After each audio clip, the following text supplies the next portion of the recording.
ഇറാനിൽ കയറി ഇസ്മയിൽ ഹനിയെ തീർത്തു. ഇനി ലക്ഷ്യം ഹിസ്ബുള്ളയും ഹൂതി സംഘങ്ങളോ എന്നാണ് അറിയേണ്ടത്. അന്താരാഷ്ട്ര സമൂഹത്തെ സംബന്ധിച്ചിടത്തോളം ഹൊദൈദ തുറമുഖം ഹൂതികൾക്ക് മാത്രമല്ല യമന് മൊത്തത്തിൽ പ്രധാനമാണ്. തുറമുഖ പ്രവർത്തനങ്ങൾ സംരക്ഷിക്കുന്നതിനായി ഹുദൈദയ്ക്ക് ചുറ്റും വെടിനിർത്തൽ നിരീക്ഷിക്കാൻ UN ഒരു പ്രത്യേക സംവിധാനം 2018 മുതൽ നിലനിർത്തുന്നുമുണ്ട്. അനുകൂല യമൻ സേനാ തലസ്ഥാനമായ സനയിൽ ആധിപത്യം ഉറപ്പിച്ച ശേഷം ഹൂതി വിമതർ നിയന്ത്രിക്കുന്ന ഹൊദൈദ തുറമുഖ നഗരത്തിലേക്ക് മുന്നേറിയിരുന്നു. ഹുദൈദയുടെ തെക്ക് തീരപ്രദേശത്ത് സൗദിയുടെ നേതൃത്വത്തിലുള്ള സഖ്യസേനയുടെ വ്യോമാക്രമണത്തെ നേരിടാനാകാതെ ഹുതികൾ പരാജയവും സമ്മതിച്ചു. ഹൊദൈദ തുറമുഖം യമനിക്ക് ഏറെ പ്രധാനപ്പെട്ട ജീവനാഡി തന്നെയാണ്. രാജ്യത്തേക്കുള്ള ഭൂരിഭാഗം മാനുഷിക സഹായവും സാമ്പത്തിക വസ്തുക്കളും ഹൊദൈദ തുറമുഖം വഴിയാണ് എത്തുന്നത്.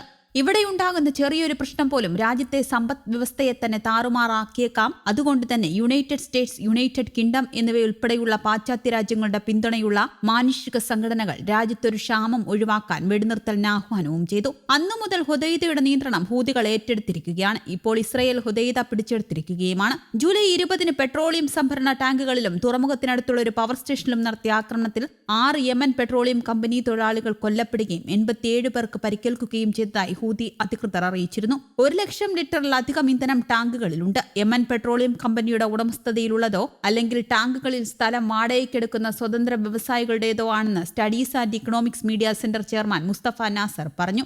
നാശനഷ്ടങ്ങളുടെ വിലയും നഷ്ടപ്പെട്ട സാധനങ്ങളുടെ മൂല്യവും 100 മില്യണിലധികം വരുമെന്ന് നാസർ കണക്കാക്കി. ഇസ്രയേലിനെതിരെ ഇതുവരെയുള്ള ഏറ്റവും പ്രധാനപ്പെട്ട ഹൂതി ആക്രമണത്തിന് മറുപടിയായാണ് ഇസ്രയേൽ ഹൊദൈദയെ ലക്ഷ്യമിട്ടത്. ജൂലൈ 19 ടെല്ലവീവിൽ നടന്ന ഡ്രോൺ ആക്രമണത്തിൽ ഒരാൾ കൊല്ലപ്പെടുകയും 10 പേർക്ക് പരിക്കേൽക്കുകയും ചെയ്തു. ഇസ്രയേൽ ആക്രമണത്തിന് മറുപടിയായി ഹൂതികൾ കൂടുതൽ ആക്രമണങ്ങൾ നടത്തുമെന്നും വേദനാജനകമായ മറുപടി ഇസ്രയേലിന് പ്രതീക്ഷിക്കാമെന്നും വക്താവ് മുഹമ്മദ് അൽ ബുഖൈദി മാധ്യമങ്ങളോട് പറഞ്ഞതായാണ് റിപ്പോർട്ട്. ചെങ്കടലിലെ കപ്പൽ ഗതാഗതത്തിന് നേരെയുള്ള ഹൂതി ആക്രമണങ്ങൾക്ക് മറുപടിയായി ജനുവരി മുതൽ US-ഉം UK-യും യമനിലെ ഹൂതികളുടെ നിയന്ത്രണത്തിലുള്ള പ്രദേശങ്ങളിൽ വ്യോമാക്രമണം നടത്തിയെങ്കിലും തുറമുഖത്തെ ആക്രമിക്കുന്നതിൽ നിന്ന് വിട്ടുനിന്നിരുന്നു. ഇപ്പോൾ ഇസ്രയേലിന്റെ ഹുദൈദ ആക്രമണം മൂലം തുറമുഖത്ത് ചരക്കുകളുടെയും സേവനങ്ങളുടെയും വിതരണം തടസ്സപ്പെടുന്നത് കടുത്ത പ്രതിസന്ധി തന്നെയാണ് ഉണ്ടാക്കിയിരിക്കുന്നത്. ഹുദൈദയിലെ പ്രധാന തുറമുഖത്തെ ഇന്ധന വിതരണം തടസ്സപ്പെടുന്നത് പ്രതിസന്ധിയെ കൂടുതൽ സങ്കീർണമാക്കിയിരിക്കുകയാണ്. പക്ഷേ ഇതുവരെ US-ഓ UK-ഓ ഇസ്രയേലിനെ വിമർശിക്കുകയോ അപലപിക്കുകയോ ചെയ്തിട്ടില്ല. ഐക്യരാഷ്ട്രസഭയുടെ അഭിപ്രായത്തിൽ യമനിലെ ഏകദേശം 21.6 ദശലക്ഷം ആളുകൾക്ക്